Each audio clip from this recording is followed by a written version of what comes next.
Hey guys, it's Danny Elliott. Welcome back to the show. Thank you for joining me today. So, are high home prices killing the United States and causing a demographic collapse? That was a question that was asked on a recent podcast with a news anchor and a mortgage banker. And we want to know, is the demographic collapse caused by high home prices? And the banker says, yes, it is. We're seeing it right now. And he said, hey, there could be some kind of, a little bit of social action in there. Maybe there's some issues out there in the West, but he mentioned the West specifically. And he said, high home prices are causing the delay of household formation. All this talk about affordability, that just means we have high prices. So when they talk about we need more affordability, usually they're talking about, well, we just need more building. We need more housing units out there, and with more supply comes lower prices, in theory anyways. But do we really need more housing? Think about it. We got a collapse ongoing with the home builders in the Southeast right now. Lennar is offering, I believe, 3.99% adjustable rate mortgages. So, the arms are back. See, we had this back in the 2008 crash. They were handing out these 2.99 adjustable rate mortgages, and everybody got in, and then they all adjusted to 6%, and then the whole thing came apart. Nobody could pay, and everybody walked away from their houses, and they went to the bank, and they were all foreclosed on. So, do we really need more housing right now? I don't think so. We have 16 million vacant houses in the United States. But they're going to tell you that we need more building, more housing. We need to build smaller. But it's never going to happen because you can never get NIMBY away from the planning meeting. But what do you guys think? Tell me in the comment section. Do you think that the demographic collapse of the United States is being caused by high home prices? Now, you could look at this another way, too. You could look at this as we have low wages in the United States. We have salaries that are not commensurate with the cost of living in the United States. The basket of goods, the groceries, housing, energy. But in the United States, nobody eats here, and nobody has a house, so we don't count that in the CPI because we only count core inflation, because housing and food, that's just too volatile. We can't talk about those numbers because they just make the central government look really, really bad, because those costs have gone up exponentially since the lockdowns. If they don't have salaries that are compensating them to the extent that they need to buy food and put a roof over their heads, then the salaries are not keeping up with the cost of living. So it's really a cost of living crisis that's been created by government intervention, once again. But household formation happens when boys and girls are getting together.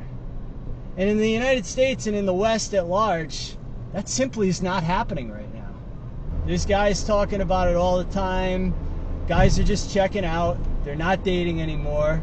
They're just going into business for themselves. They're focusing on themselves. They're making money online. But nobody's getting married anymore. There's an entire subculture of Gen X divorced guys who are putting out content on a daily basis, warning millennials and Zoomers not to do what they did, because basically marriage is an unconscionable contract and it's completely one-sided.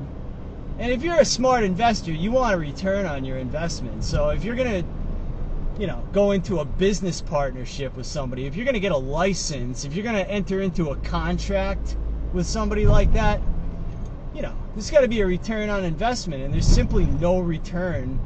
You're going to have to pay out 50 to 70% of your past, present, and future assets. And nobody would ever do a deal like that. And I don't know why people can't understand this. Some people like to challenge me on it when I bring it up, because I'm unmarried. I would never do it. Now, I've been in several long-term monogamous relationships. As long as it lasts, and as long as it's an equal exchange of value, it works. And you don't really need a contract for that. But, a lot of people don't look at it like that. A lot of people just say, yeah, you got to keep doing things the same way we've always done them.